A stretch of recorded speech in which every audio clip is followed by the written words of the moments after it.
전능하사 천지를 만드신 하나님 아버지를 내가 믿사오며 그 외아들 우리 주 예수 그리스도를 믿사오니 이는 성령으로 잉태하사 동정녀 마리아에게 나시고 본디오 빌라도에게 고난을 받으사 십자가에 못 박혀 죽으시고 장사한 지 사흘 만에 죽은 자 가운데서 다시 살아나시며 하늘에 오르사 전능하신 하나님 우편에 앉아 계시다가 저리로서 산 자와 죽은 자를 심판하러 오시니라. 성령을 믿사오며 거룩한 공예와 성도가 서로 교통하는 것과 죄를 사하여 주시는 것과 몸이 다시 사는 것과 영원히 사는 것을 믿사옵나이다. 아멘.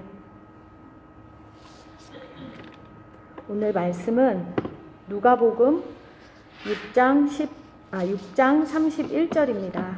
누가복음 6장 31절. 제가 읽겠습니다. 남에게 대접을 받고자 하는 대로 너희도 남을 대접하라. 영어에 What goes around comes around 라는 말이 있습니다. 내가 하는 대로 다시 돌아온다는 말입니다. 사람들이 우스갯소리로 What comes around goes around 라고 바꿔서 말하기도 합니다. 받은 대로 돌려주겠다는 말입니다. 제가 착한 일을 할 때나 대치하는 상황에 있어서 좋은 선택을 할 때는 두 가지 경우인 것 같습니다. 첫째는 그냥 마음이 동해서 아무 생각 없이 하는 거고, 둘째는 저 말씀을 의식할 때인 것 같습니다. 저 말씀을 의식할 때는 사실 사랑이 샘솟아서라기보다는 삶의 경우들을 많이 경험하다 보니까 그 진리가 너무 뚜렷하게 많이 와 닿았기 때문입니다. 결국은 내가 뿌린 대로 거둔다는 것에 대해서, 그 진리에 대해서 나의 삶의 안위가 걱정되는 것입니다. 내가 지금 이렇게 반응을 했을 때 나중에 이게 돌아오면 어떡하지? 그런 걱정 때문에 하는 것이지 사실 막 샘솟는 사랑은 아닌 것 같습니다. 그런데 하물며 원수를 사랑하고 선대하고 저주하는 자에게 축복하고 모욕하는 자를 위해 기도하고 이 뺨을 치면 저 뺨도 돌려대고 겉옷을 빼앗으면 속옷도 주라 하신 예수님의 말씀이 사실 너무 부담스럽습니다. 아예 불가능한 말씀같이 느껴집니다. 부담스러운 마음으로 말씀을 계속 묵상했는데요. 이런 생각이 들었습니다. 내가 예수님을 모르고 은혜를 모르고 악했을 때에 만약 주님께서 내가 한 대로 갚아주셨다면 어땠을까? 내가 아직 죄인 되었을 때 주님께서 나를 선대하시고 축복하시고 기도하셨다는 생각에 얼마나 감사한지 모르겠습니다. 오늘 이 시간은 아버지 하나님 사랑을 감사드리면서 우리가 이제 아버지 하나님의 자비로우심을 닮아서 자비로운 자가 되기를, 그런 마음을 주시기를 함께 기도했으면 좋겠습니다.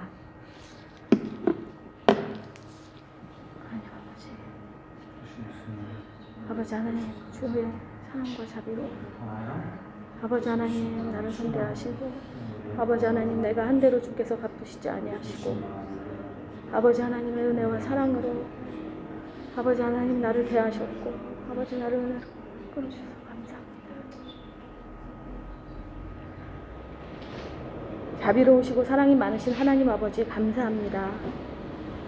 아버지 하나님, 내가 아직 죄인 되었을 때에 아버지 내가 한 그 죄대로 갚지 아니하시고 자비하심과 사랑과 은혜로 나를 대해 주셨음에 감사와 영광을 드립니다.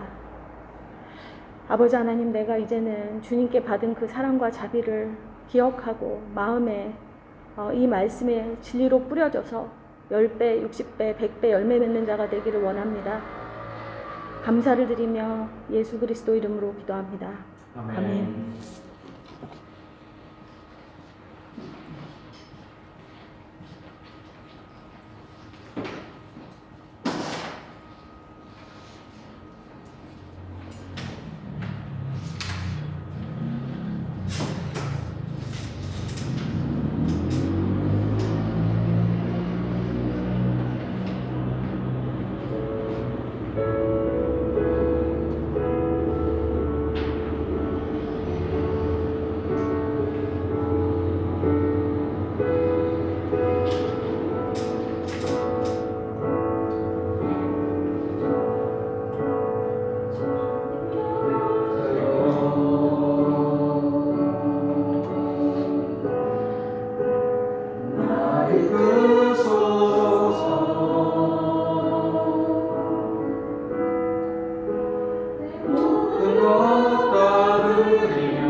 그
주님께 감사합니다. 돌아보면 모든 순간이 주님의 은혜로 가득 차 있음을 고백합니다. 은혜를 부어주셔서 감사함을 알게 하시고 감사함으로 주님께 나아가 예배할 수 있게 해주시옵소서. 나의 욕심과 어리석음으로 온전히 감사하지 못하는 것을 용서해 주시고 긍휼히 여겨주세요. 모든 순간이 주님께 감사합니다. 예수님 이름으로 기도했습니다. 아멘.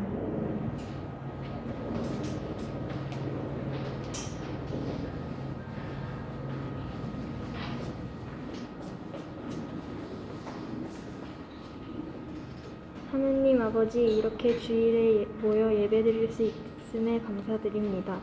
저희가 드리는 헌금이 하나님의 뜻대로 잘 사용될 수 있게 도와주시고 쓰이는 곳마다 하나님의 축복과 은혜가 넘치게 해주세요.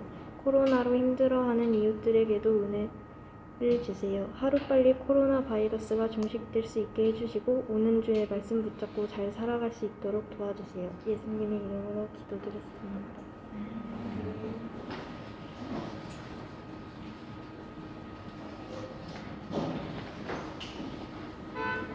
오늘 특별한 광고는 없습니다. 목사님 나오셔서 말씀 전해주시겠습니다.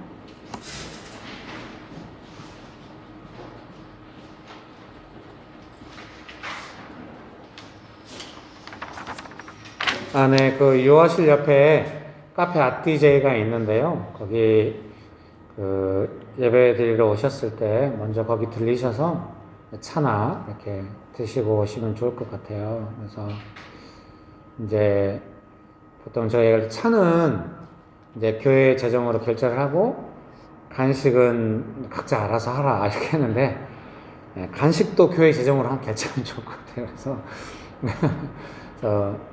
예배드리러 오실 때 좀 시간이 여유가 있어서 좀 일찍 오셔서 교회에서 음식 제공하는 건 이제 방역 수칙상 안 되잖아요. 그래서 방역 수칙을 준수하면서도 이제 그 예배 시간도 조금 일부 예배가 좀 제가 늘 빨리 끝내려고 합니다만은 설교를 설명하다 보면 조금 길어져요. 그래서 항상 10분 전에 끝내려고 하는데 좀 늦어져가지고 막 5분 전, 10분 전 좀 빠듯하게 돼요. 다행히 11시 반을 넘기진 않아서 다행입니다. 그래도 그래서 그런 시간이 있으시면은 카페 앗디제이 들리셔서 이렇게 차도 드시고 이렇게 또 간식도 드시고 11시 반이니까 좀 시간이 애매하잖아요. 그래서 드시고 오시면 좋겠습니다. 그리고 또 끝나고 나셔서도 필요하시면은 가서 이제 차를 한 잔씩 드시고 이렇게 하시면 좋을 것 같습니다. 결제를 이제 각 캠퍼스별로 회계 담당자들이 있으시니까요. 또 준비되어 있으니까 그렇게 하시면 좋겠습니다. 그러면은 지금 줌으로 이렇게 예배 드리신 분들은 한번 나갔다가 또 오셔서 이제 다시 함께 줌으로 같이 예배 드리시면 좋겠습니다. 성경 말씀은 룻기 1장 7절에서 14절입니다. 룻기 1장 7절에서 14절입니다.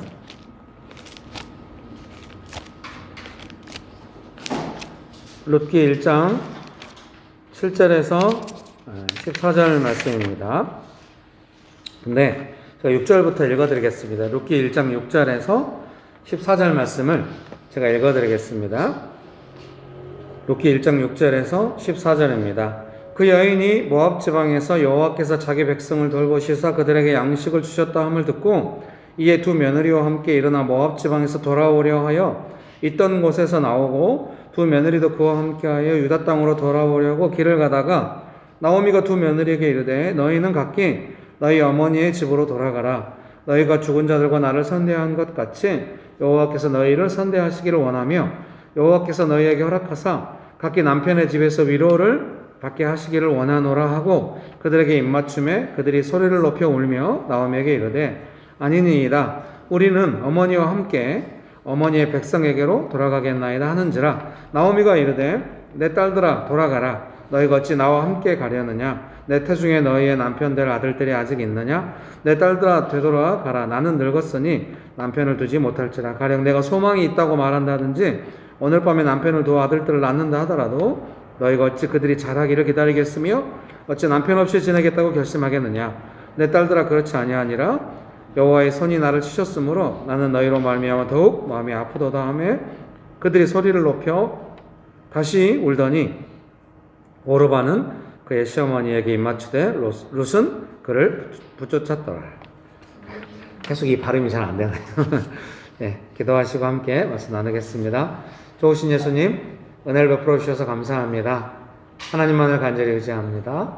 성령 하나님 충만하게 역사하여 주시옵소서. 예수님의 이름으로 기도합니다. 아멘. 네, 설교문을 받으셨을 줄 생각합니다. 서론을 제가 읽어드리겠습니다. 나오미는 자신이 겪은 일들과 며느리들의 삶의 문제에 대해 신앙 안에서 해석하고 대책을 생각하고 미래를 전망합니다. 우리는 성경을 통하여 하나님께서 주시는 생명 안에서 삶의 문제를 풀어가는 신앙의 내용을 배울 수 있습니다. 여러분, 그러고 있으신 줄 믿습니다. 그런 과정인 줄 믿습니다. 그래서 제가 생각할 때 나오미가 며느리들과 함께 베들레헴으로 돌아가려다가 중간에 며느리들이 좀 스스로의 삶이 좋아지면 좋겠다는 마음으로 모압 고향으로 돌아가라고 권면을 했는데 오르바는 돌아갔고 룻은 계속 나오미와 함께 유다 땅으로 베들레헴으로 가게 됩니다.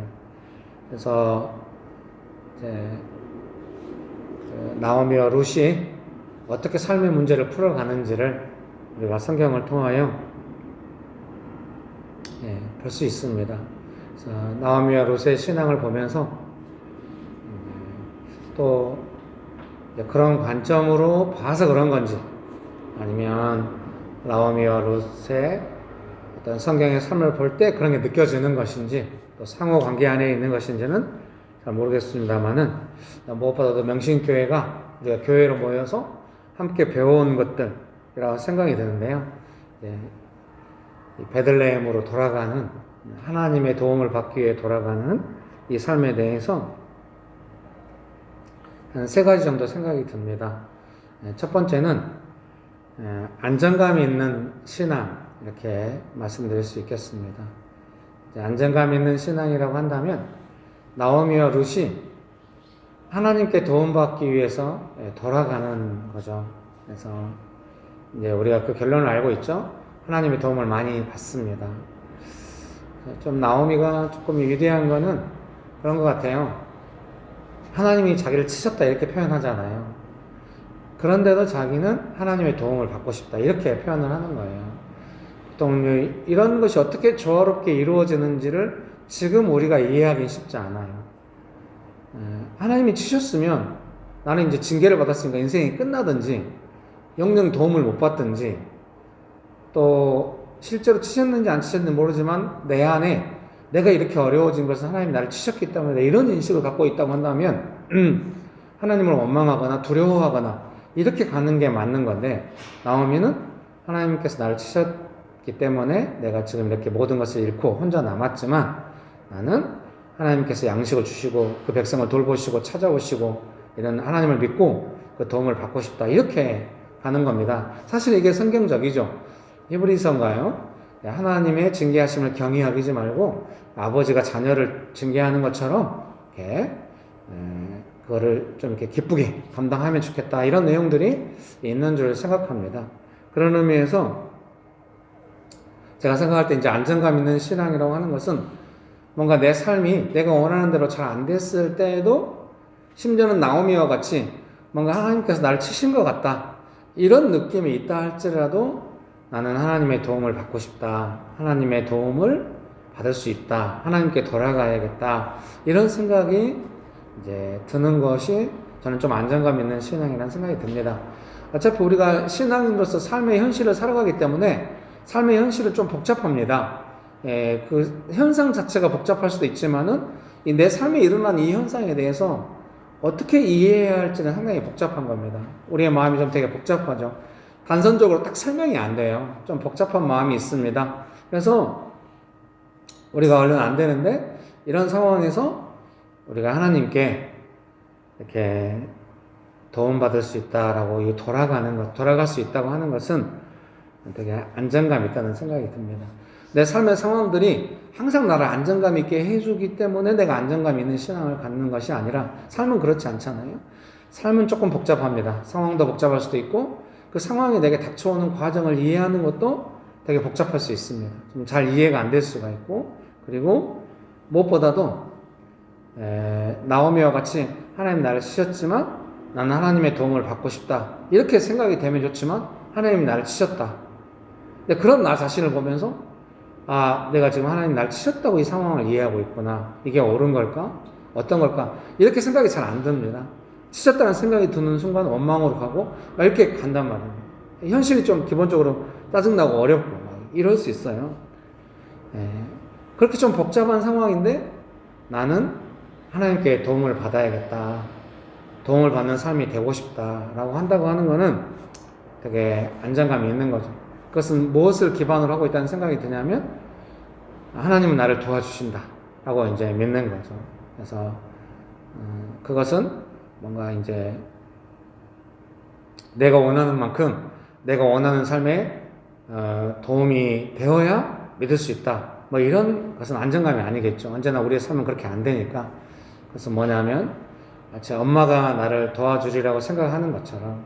그래서 물론 이제 현실 세계 속에서 좀 다양할 수 있습니다만은 그래도 생판 모르는 남보다 남을 해하려고 하는 사람보다는 기본적으로 엄마가 나를 향한 심성이 마음의 내용이 도와주려는 마음이다 라고 하는 것에 대한 신뢰와 안정감이 있잖아요. 그래서 그런 부분에 안정감을 가지는 것이 저는 좀 신앙의 안정감이라는 생각이 들어요. 내가 어떻게 해도 하나님은 나를 도와주셔야만 하거나 도움받을 수 있다 이런 개념이라기보다는 어려우면 하나님께 돌아가야겠다. 하나님께 도움받아야겠다.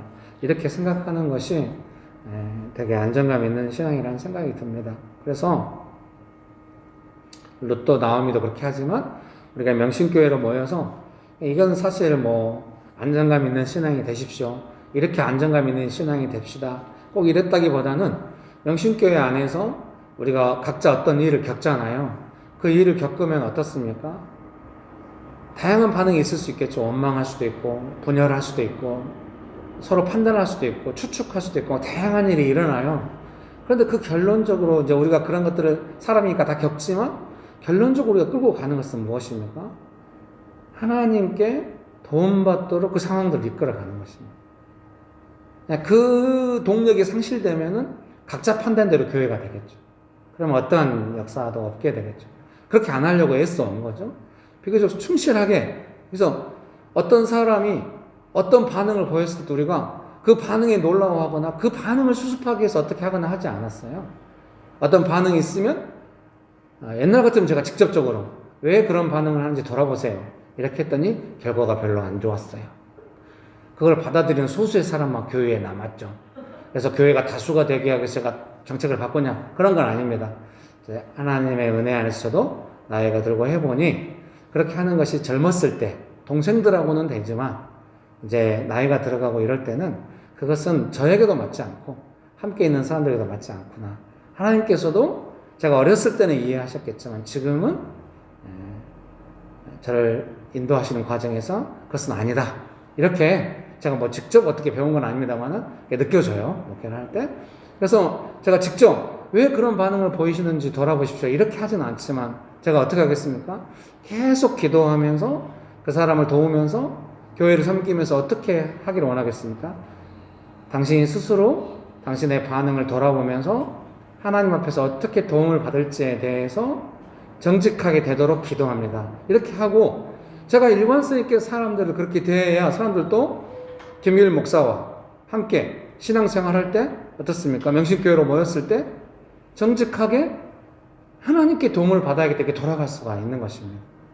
아내는 그런 저를 유심히 보고 있는 것 같아요. 옛날에는 좀 걱정을 했겠죠. 남편이 너무 과감하게 자기 목회라고 할 수 있는 거 성도들이 문자만 보내와도 이 문자가 왜 보냈는지 돌아봐. 막 이렇게 하니까 아내가 걱정을 했겠죠. 근데 지금은 아내가 다른 부분으로 걱정을 하는 것 같아요. 이제 그것도 저는 마음이 좀 힘들었는데요. 남편이 뭔가 부드럽게 하는 것이 이유가 무엇 때문인가? 교회를 크게 만들려고 하는 것인가? 아니면 무엇 때문에 저렇게 하는 것인가에 대해서 걱정을 하는 것 같아요. 우리가 나이가 어리지 않기 때문에 어른들이기 때문에 교회가 왜 이렇게 돌아가지에 대해서 모두가 다 느낌이 있는 것입니다. 그리고 그 느낌의 핵심은 뭐냐면 김길 목사가 어떻게 반응하는가를 지켜본다고 저는 느낍니다. 그거를 말로 일일이 설명할 수 없었죠. 시간이 지나야 그것이 정착이 되고 사람들이 느낄 만한 어떤 흐름이 되는 것이죠. 그래서 지금은 사람들이 알리라 생각해요. 옛날보다 다 나이가 들었기 때문에 옛날에는 자기 마음에 안 맞으면 바로 반응을 했어요. 지금은 그렇게 하진 않아요. 그렇게 하진 않는데 추측이나 생각이나 분열이 훨씬 내밀화될 가망이 있다고 하는 것이 제 걱정이에요. 근데 그거에 대해서 제가 옛날 같으면 도대체 뭔 일이 있는 거냐고 말을 해보라고 이렇게 했을 텐데 지금은 그렇게 하지 않고 제가 어떻게 하겠습니까? 여러분, 제가 말하든 말하지 않든 교회의 방향에 대해서 각 사람의 삶에 대해서 제가 어떻게 섬기기 원하겠습니까? 여러분, 하나님의 도움을 받으십시오. 당신을 도울 분은 하나님밖에 없고 하나님께서 당신을 도와주실 텐데 지금 당신이 원하는 결과든지 아니든지 하나님께 가야겠다는 마음을 새롭게 하고 당신이 하나님께 간다고 한다면 도움받을 수 있을 것입니다. 예를 들면 이런 거죠. 다른 사람이 보이고 상황에 대한 판단이 들고 마음이 복잡하다. 이거는 뭐겠습니까? 아직 하나님께 충분한 도움을 받지 못한 상황으로 저는 이해를 하는 것입니다.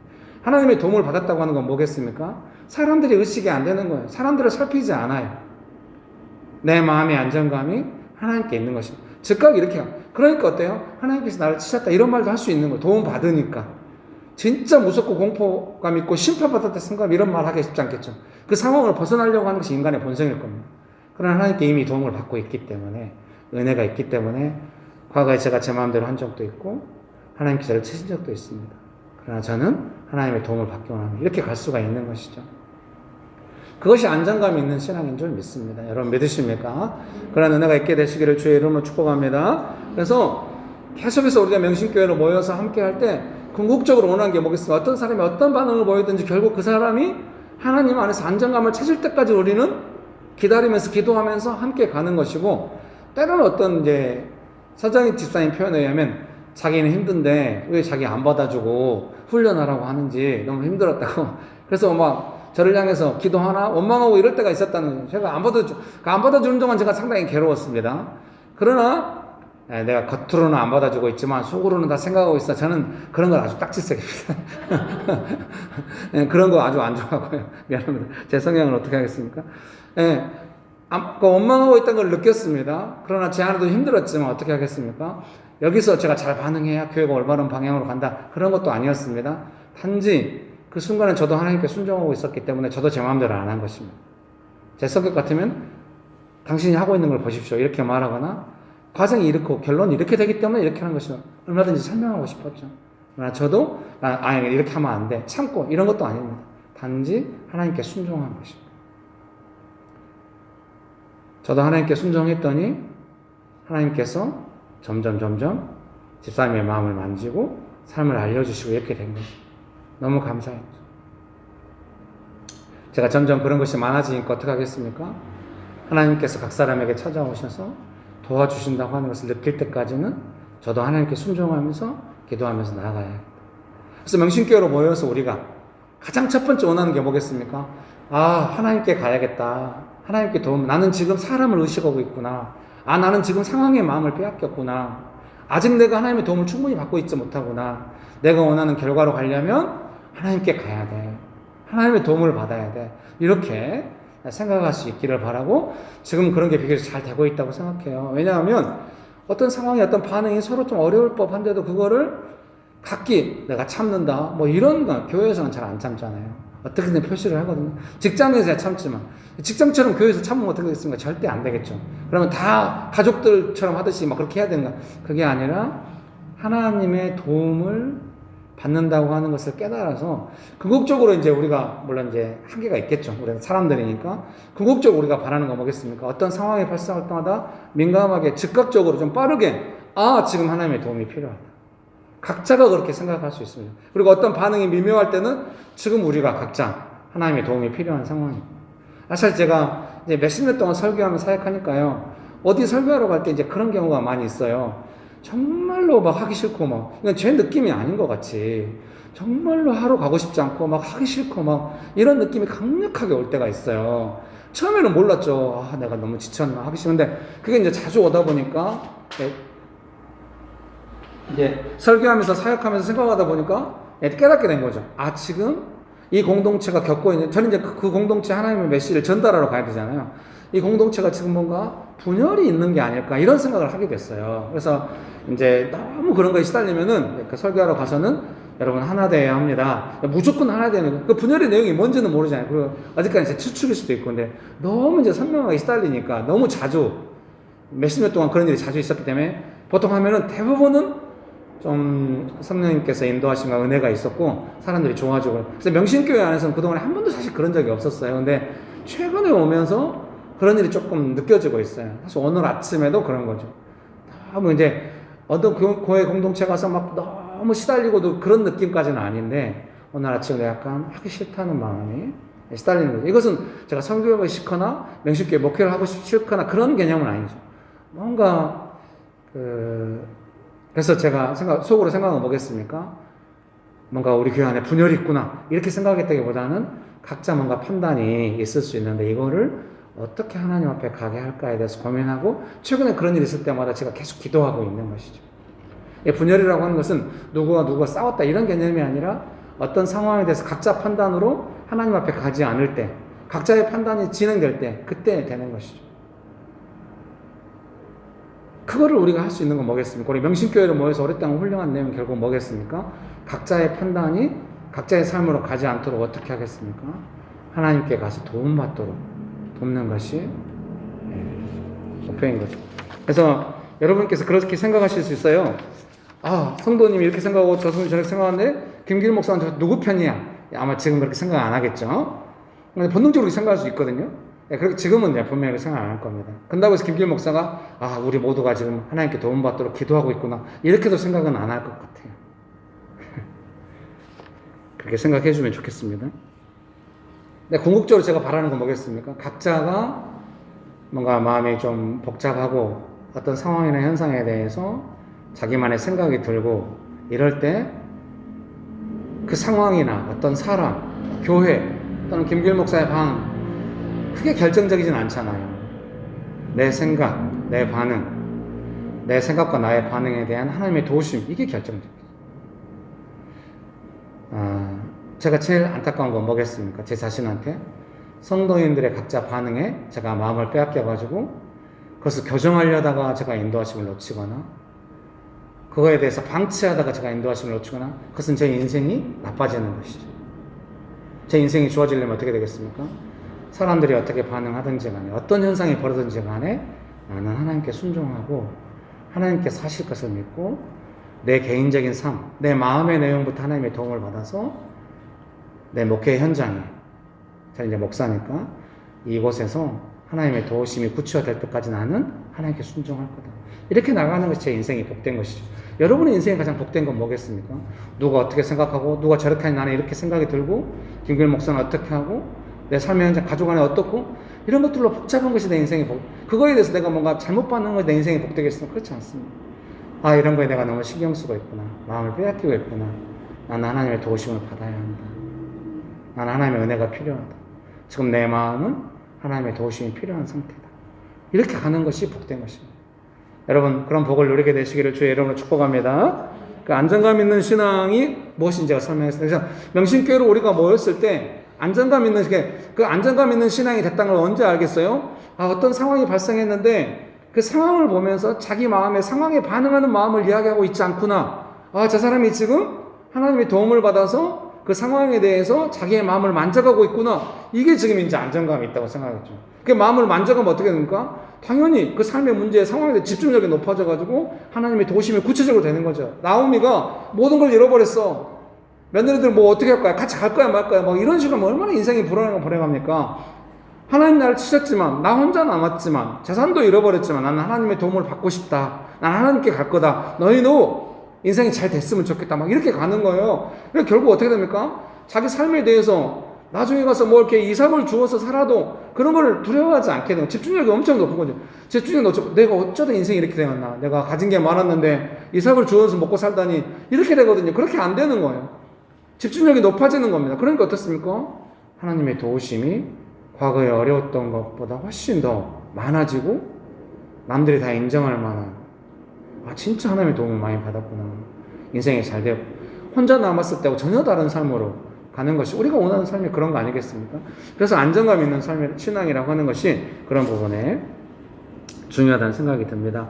그래서 여러분이 스스로 생각하실 수 있습니다. 1점부터 100점까지고 나는 몇 점인가 이렇게까지는 아니어도 지금 나는 안정감이 있을까? 신앙에 안정감이 있는가? 상황을 보는 나의 마음, 다른 사람들의 반응에 대해서 나는 어떻게 반응하고 있나? 이거를 너무 신경 쓰고 스스로 나는 신경이 하나도 안 쓰죠. 그것도 좀 이상하거든요. 나는 지금 하나님의 도우심이 필요하다. 이렇게 생각하고 지금 내 마음의 중심이 상황이나 사람들의 반응에 다 가 있구나. 나는 하나님께 더 집중해야겠다. 이렇게 갈 수 있다면 안정감이 있다고 할 수 있죠. 여러분도 아마 아실 거예요. 김길 목사가 이제 알잖아요. 우리가 서로 사람이니까 관계 속에서 지금 막 좋을 때도 있고 조금 긴장감일 수도 있고 이렇게 있는데 그때 어떻습니까? 제가 여러분을 볼 때 좋구나. 이렇게 느낌 온 적 있습니까? 와, 삶이, 저는 조금 이제 목회를 좀 하다 보니 사람이 좀 안 좋아진 것 같아요. 여러분이 막 은혜 받았다고 막 잘 나누고 이러잖아요. 제 속으로 옛날 같으면, 우와, 드디어 된 거예요? 막 이러면서 했는데 지금은 곧 안 좋아질 거예요. 곧 자기 마음대로 반응하고, 왜냐면 뭔가 반응을 잘할 때 제가 너무 좋아했는데, 그러면 어느 궤도 이상을 오른 줄 알았거든요. 근데 정말 이상한 반응을 보이는 경우를 너무 많이 봤어요. 지금까지 10몇 년 동안. 그래서 이건 아니구나 생각이 있어서 결국 좋을 때 반응, 안 좋을 때 반응 그거보다는 스스로 그 상황 속에서 어떻게 해가는가 하는 것이 제일 중요하고 그런 것들 어떤 지표라고 할까 그런 관점이 바뀐 거죠. 옛날에는 그 좋을 때 반응이 제 마음이 그 좋을 때 반응이 나오고 그걸 아주 중요한 지표로 삼았다고 한다면 지금은 스스로 하나님의 도움을 받으려고 하는가 그런 것이 언제나 중요한 지표가 되었어요. 그래서 제가 제일 좋게 생각하는 건 어떻겠습니까? 뭔가 마음이 복잡한 듯하고 이게 마음이 복잡하고 중심이 빼앗기면은 아무리 안정감 찾기가 쉽지 않거든요. 방어적으로 돼요. 축소하고 제일 좋은 건 방어적인 동굴 속으로 들어가는 거예요. 근데 그런 중에도 하나님을 향한 소망과 어떤 방어에서 나오는 행동이 아니라 하나님을 의지하려고 하는 모습이 보인다. 첫 번째 남을 원망 안 한다. 그러면 아주 저는 상당히 안정감이 있구나 이렇게 생각할 것 같아요. 근데 지금 우리는 다 그런 과정으로 가고 있다는 생각이 듭니다.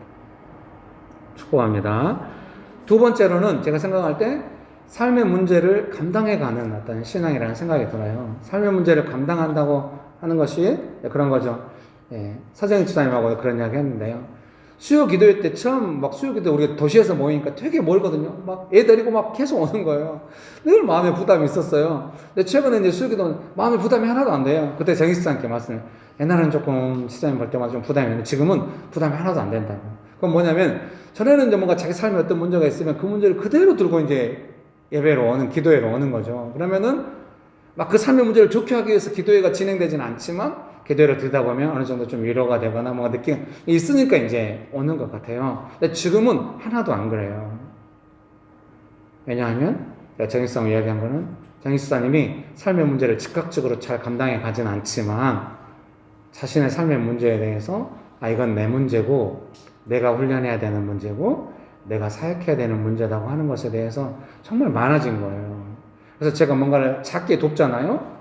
물론 이제 지금도 이게 제가 지표를 잘못 잡을 수도 있어요. 반응이 좋을 때 지표를 좀 할 수도 있습니다. 어떤 문제 제가 조금만 돕잖아요. 그러면은 옛날 같으면은 도움은 받지만 신뢰하지 않는다 이렇게 말했거든요. 지금은 너무 고맙다고 그냥 제가 그런 거를 밀어내고 있죠. 지금 고맙다고 했다가 나중에 상황 안 좋아서 서로 상처받으면 그때는 상처가 더 크다고 적당한 거리가 약간 이 바람이 통하는 적당한 거리가 제일 좋은 것 같습니다. 너무 좋다는 생각이 들어요. 자기 문제니까 자기가 책임져야 부담감이 덜하지 이런 거하고는 달라요. 하나님의 도우심이 있는 거예요. 예를 들면 저희 가정 안에서 무슨 문제가 발생했잖아요. 또 명신교회 안에서 무슨 문제가 발생했잖아요. 그러면은 여러분이 김길 목사를 지켜볼 수 있잖아요. 김길 목사가 어떻게 반응하고 어떻게 일 처리해가는지 볼 수가 있잖아요. 부천과 죽전으로 두 팀이 나간 뒤로 그런 일이 너무 많아져가지고 힘드네요. 다시 개척할 때처럼. 처음에 개척할 때도 뭐 사소한 거 하나도 제가 결정을 해도 그게 제일 힘들어요. 그거 지켜보거든요. 지금도 이제 막 이렇게 지켜보고 이렇게 할 수가 있잖아요. 거기서 제가 만약에 방치해, 책임을 안 져. 빠져나가고 몸살이. 여러분이 다 느끼겠잖아요. 네, 일부 예배 때는 제가 지나치게 과도하게 책임지려고 하다가 옛날에는 좀 했을 때 막 우리 지원이가 막 웃더라고요. 고등학생도 그런 거 다 알아요. 우리 목사님이 지나치게 과도하게 책임지려고. 제가 뭐 방치하거나 저만 빠져나가거나 이러진 않지만 이 문제에 대해서 하나님의 도우심을 이렇게 여러분께서 교회 안에서 어떤 일이 발생했을 때 김길 목사가 어떻게 하나 보는 걸 궁극적으로 원하는 것처럼 뭐라고 생각하냐면요. 저 사람이 하나님의 도움을 받아서 영신교회 안에 하나님이 역사하신다고 하는 것을 우리에게 느끼게 할 수 있는가. 개념만 쉽게 생각하든 안 하든 그렇게 생각할 거라는 생각이 들어요. 왜냐하면 제가 하나님의 도움을 받아서 감당해 간다고 한다면 여러분이 안심할 것이기 때문에. 마찬가지로 여러분의 삶의 현장에 돌아가서 여러분이 겪고 있는 그 문제에 대해서 하나님의 도우심을 받아서 감당하고 있다면 주변 사람들이 안정감을 느낄 겁니다. 근데 그거에 대해서 방치하거나 몸살이거나 원망하거나 더 큰 문제로 만들어서 가족 모두가 어려워지거나 이러면 서로 누구 책임이다 말하진 않겠죠. 어느 누구도 세상에서 인과관계를 따라 구체적인 책임이 없는데도 책임을 따지는 곳은 없어요. 왜냐하면 세상은 십자가를 지는 세상이 아니잖아요. 십자가를 진다고 하는 것은 교회 안에만 있는 거죠. 예수님을 믿는 사람들에게 의미가 있는 것이죠. 그래서 아무도 따지진 않겠지만 단지 그 상황이 서로 책임을 요구하는 그런 상황으로 갈 뿐이겠죠. 그래서 영신교회로 모여서 우리가 함께 신앙이 성장하고 좋은 신앙이 된다고 하는 건 뭐겠습니까? 그것은 삶의 문제를 감당해가는 그런 삶인 것이죠. 세 번째로는 그렇게 하다 보면은 열매를 맺게 되는 거예요. 지금 나오미가 롯에게 가라고, 너의 삶을 보호하라고 이렇게 하기 때문에 어떻습니까? 끝까지 롯의 삶을 도우려고 하는 거예요. 자기 인생이 최고로 안 좋아졌을 때, 모든 것을 잃어버렸을 때 롯을 보호하려고 하는 거죠. 롯도 어떻습니까? 시어머니를 보호하려고 하는 거예요. 그러니까 어때요? 두 사람 안에 사랑이 있잖아요. 열매가 있잖아요. 그러니까 두 사람은 이삭을 주어서 먹고 살아도 사랑하며 사는 거예요. 그러니까 어때요? 보아스도 만나고 결혼하고 행복하게 살아가는 것이죠. 사랑이 이미 있으니까. 제 생각에 많은 사람들이 보아스를 만나면 사랑이 생길 거라고 생각할 수 있어요. 근데 만약에 롯이 인생을 원망하고 있다면, 시어머니를 미워하고 있다면 보아스 만나도 똑같이 살 거예요. 그렇게 살겠죠.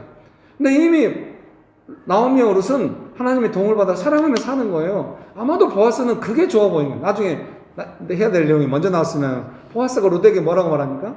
네가 시어머니를 어떻게 섬기는지 봤다는 거예요.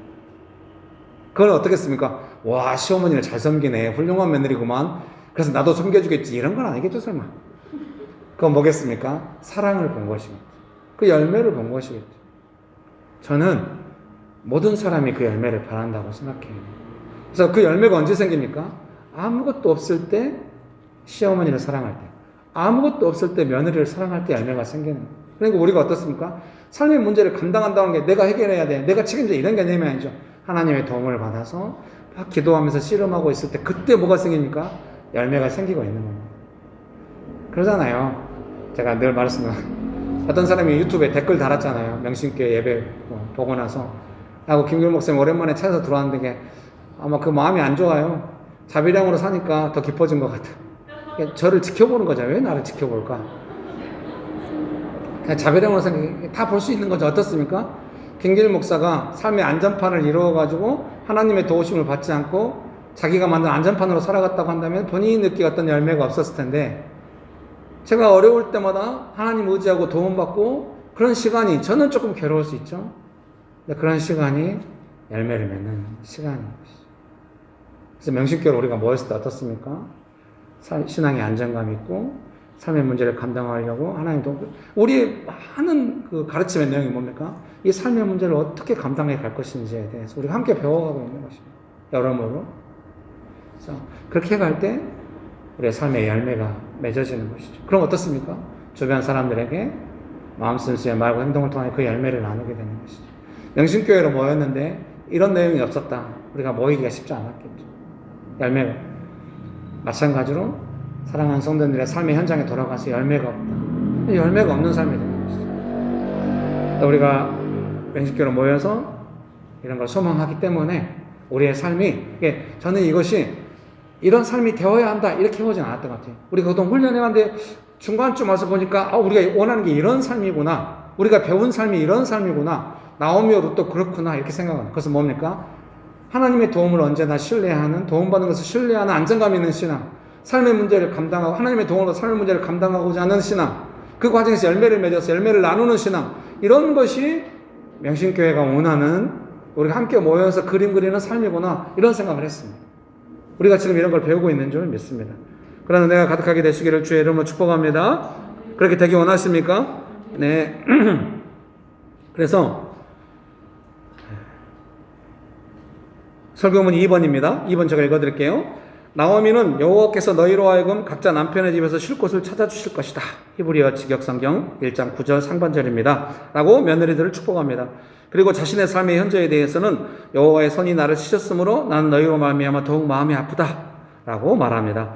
비록 자신은 혼자 남았지만 며느리들만은 다시 새로운 인생을 시작하고 안식하기를 간절히 바라고 있습니다. 자신의 삶은 정직하게 다루고 있지만 며느리들의 삶은 사랑 안에서 안타까운 마음으로, 돕고 싶은 마음으로, 기도하는 마음으로 하나님께 은혜를 구하고 있는 것입니다. 삶의 전망은 하나님 앞에서 자신에게 정직하고 다른 사람을 섬기는 것인 듯 합니다. 여러분 믿습니까? 우리의 본성은 어떻습니까? 나 자신의 유익을 구하는 것입니다. 성경의 가르침은 뭡니까? 사랑은 자기의 유익을 구하지 않고 다른 사람의 유익을 구하는 것입니다. 그래서 어떻습니까? 본성과 안 맞아요. 성경이 말씀하시는 사랑이. 그래서 어떻습니까? 내 유익을 구하고 싶은 마음과 다른 사람의 유익을 구하고 싶은 마음. 본성적으로 하고 싶은 마음과 성경이 가르친다 사랑하고 싶은 마음이 긴장이 있을 수 있습니다. 그게 나쁜 게 아니라고 생각합니다. 자연스럽 이중적인 것이 아니라고 생각합니다. 때로는 이중적인 것처럼 느껴질 때가 있죠. 나는 이게 아닌데. 그래서 할 때가 있습니다. 너무 억지로 하면 사람의 본성이 파괴될 염려가 있다고 생각합니다. 그러나 어떤 은혜가 있을 때 한 번쯤 그렇게 하고 배워가는 것은 좋다고 생각합니다. 왜냐하면 성경이 가르치는 최고의 사랑이 뭡니까? 예수님의 십자가 사랑입니다. 예수님의 십자가 사랑이 뭡니까? 나의 죄 때문에 예수님께서 대신 고통을 감당하신 것입니다. 그것을 사랑이라고 해요. 그래서 사랑은 언제나 오래 참고, love is patient. 사랑은 고통을 오래 참는 것입니다. 그러니까 어때요? 누군가를 사랑한다고 하는 것은 내가 지금 고통을 참으면서 할 가망이 아주 높은 것입니다. 여러분 믿으십니까? 그래서 이 나오미가 그런 사랑을 보여주고 있다고 생각합니다. 그래서 우리의 삶 안에서도 스스로 내가 이중적이다 그렇게 생각하거나 남들이 그렇게 할 때 보통 교회가 위선적이다 이런 공격을 받을 가망이 높아요. 말과 행동이 다를 수 있어요. 그런 부분은 안 됩니다. 그럴 수도 있을 것입니다. 그러나 그런 부분은 안 됩니다. 그러나 우리가 누군가를 사랑하기 위해서는 고통을 참아야 하기 때문에 사랑이 쉽게 되는 것은 아닌 것입니다. 그건 누구나 다 알고, 안 믿는 사람도 사랑은 쉽지 않다는 걸 알 겁니다. 욕구에 맞아서 즐거운 흥분된 감정은 쉬워도 십자가를 지는 사랑의 본질적인 내용은 어려운 것입니다.